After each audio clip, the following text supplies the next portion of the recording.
Hello students, कैसे हैं आप सभी। आशा है आप सभी सकुशल होंगे, स्वस्थ होंगे और अपना अध्ययन कर रहे होंगे, अपने घर पे रह रहे।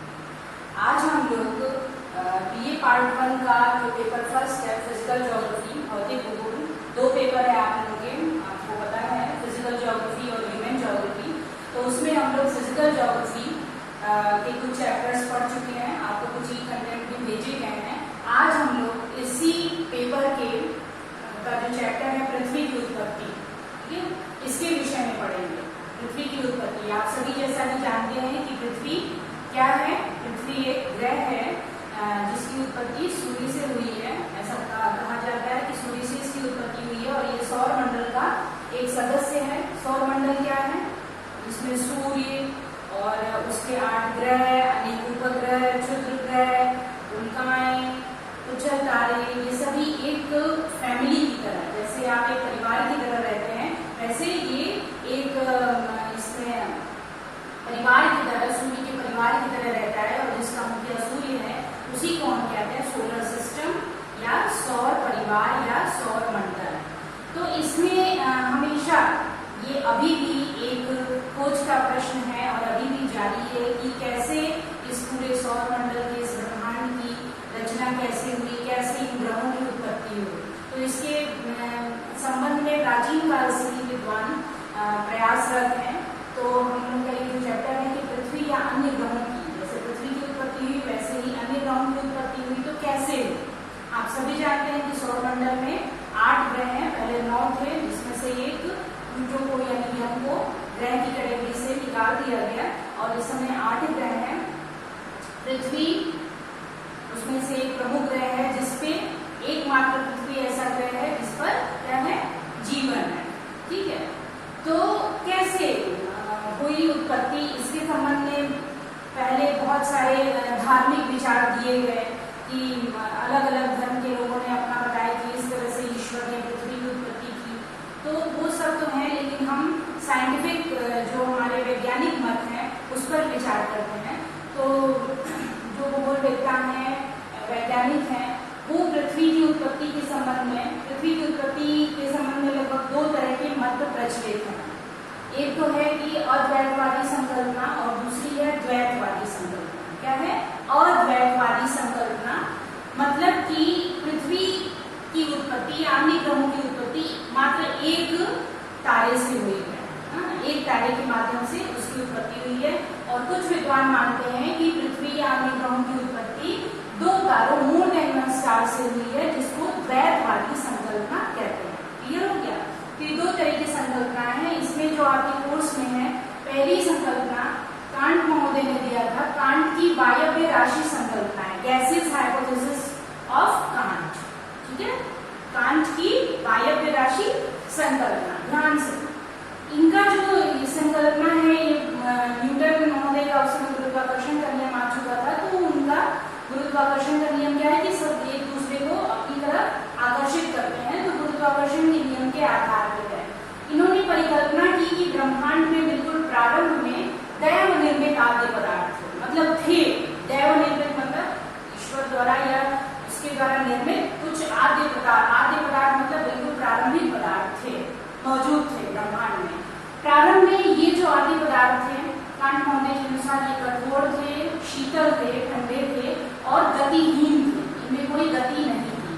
फिर जब ये आदि पदार्थ एक दूसरे के संपर्क में आए, पास में आए, तो इनमें क्या हुआ, आकर्षण, एक दूसरे के आकर्षण के कारण फिर एक दूसरे को अपनी तरफ खींचने लगे ये आदि पदार्थ। और इसके कारण इनमें क्या होगा, जब एक दूसरे की तरफ खींचेंगे तो कोई इधर टकराएगा, कोई इधर टकराएगा, ऐसे टकराव उत्पन्न हुआ। और टकराव जब उत्पन्न हुआ, किसी भी चीज में जब टकराव होगा तो क्या होगी, गति। ठीक है, उन्होंने कहा कि इनसे उनमें वो जो बिल्कुल गतिहीन थे आदि पदार्थ, उनमें गति उत्पन्न हो गई।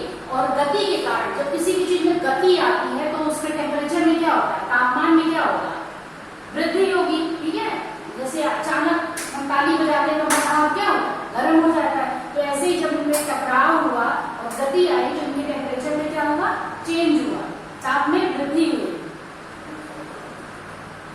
तो ताप में वृद्धि होने के कारण इनकी जो वायव्य राशि का वो था वो गतिशील हो गया।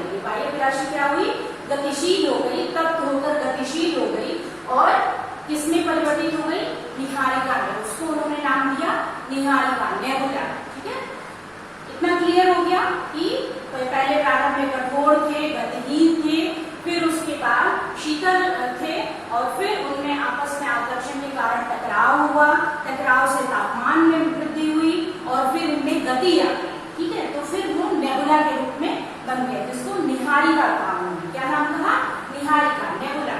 नेबुला, अब ये नेबुला क्या था, तापमान उसका बढ़ा हुआ था, गति उसकी मतलब उसमें गति हो रही थी और आकार भी उसका बढ़ रहा था। आपस में जितना वायव्य राशि थी वो आपस में टकरा टकरा के मिलकर उसके आकार में भी वृद्धि हो गई, वो गति कर रहा था। तो गति करने के कारण जब कोई चीज गति करती है तो उसमें एक फोर्स, एक तो आकर्षण मतलब गुरुत्वाकर्षण फोर्स होता है और एक उसका उल्टा होता है केंद्रोपसारित बल। केंद्रोपसारित बल, सेंट्रीफ्यूगल फोर्स, जो अपने से चीजों को बाहर की तरफ फेंकता है। ठीक है, जैसे आप साइकिल चलाते हैं और उसमें कुछ मारे चलती हुई साइकिल पे तो तुरंत बाहर की तरफ फेंक देगा।